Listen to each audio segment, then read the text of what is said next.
अधिकारिता विभाग के माध्यम से जब हम ये आयोजन को कर रहे हैं तो जो एक साथ जब मैंने प्रारंभ में बात कही है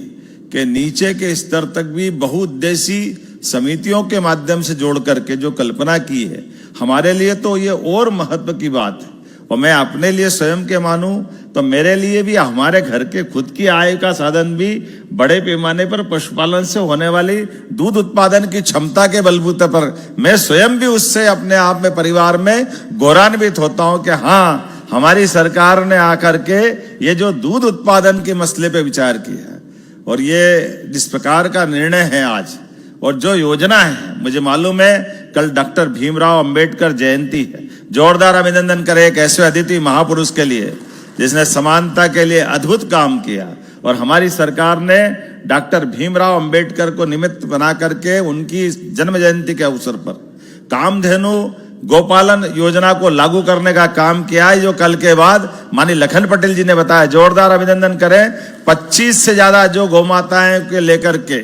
एक यूनिट उसमें 25% अनुदान और अधिकतम 200 गाय माता अगर आप पालेंगे तो लगभग 25% गाय माता एक तरह से आपको उस आपके प्रबंधन के लिए अनुदान के रूप में दी जाएगी। और ये केवल जीवन में दूध उत्पादन के लिए हमारे प्रदेश में और अनुकूल माहौल है। हमारे यहाँ यद्यपि कृषि विकास दर बहुत अच्छी है, कृषि विकास दर के माध्यम से हमारी अपनी एक अलग पहचान देश में बनी है, लेकिन दूध उत्पादन में भी उतनी क्षमता, उतनी योग्यता, उतनी संभावना है। जैसे 9% दूध उत्पादन अभी राज्य का है, इसको 20% तक करना है। और ऐसे में जब हमारा फॉरेस्ट का एरिया बहुत बड़ा है, खेती के लिए मान लो जमीन नहीं है, लेकिन पशुपालन के लिए तो मना नहीं है, बहुत अच्छे से पशुपालन कर सकते हैं। और पशुपालन में भी उन्नत पशु के माध्यम से जब से ये योजना आई है, हर जगह हर स्थान पर उत्साह उमंग के साथ हर एक कोई किसी बात की बधाई दे न दे, पशुपालन की बात जैसे ही करते हैं ऐसा लगता है जिसके घर में गाय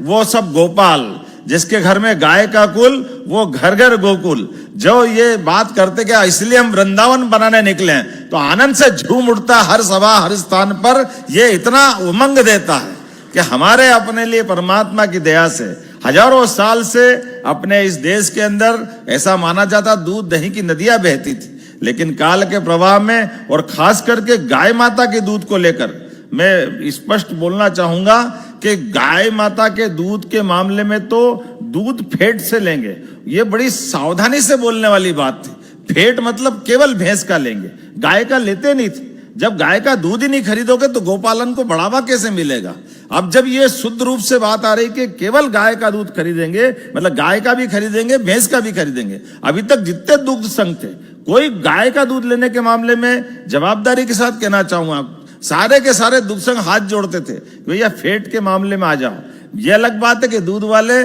पानी मिला के भैंस का दूध गाय का दूध वो टंकी चलाते रहते थे। यहां से लेके वहां तक गाय का दूध बाजार में मिलता था, लेकिन कोई दूध उत्पादक घर से अपना गाय का दूध बेचने जाए तो गाय का दूध नहीं खरीदते थे। मुझे इस बात का संतोष है, अब सरकार डंके की चोट गौमाता का दूध खरीदेगी और किसानों की जिंदगी बेहतर करने के लिए यशस्वी प्रधानमंत्री माननीय गृह मंत्री जी के नेतृत्व में आगे बढ़ेगी।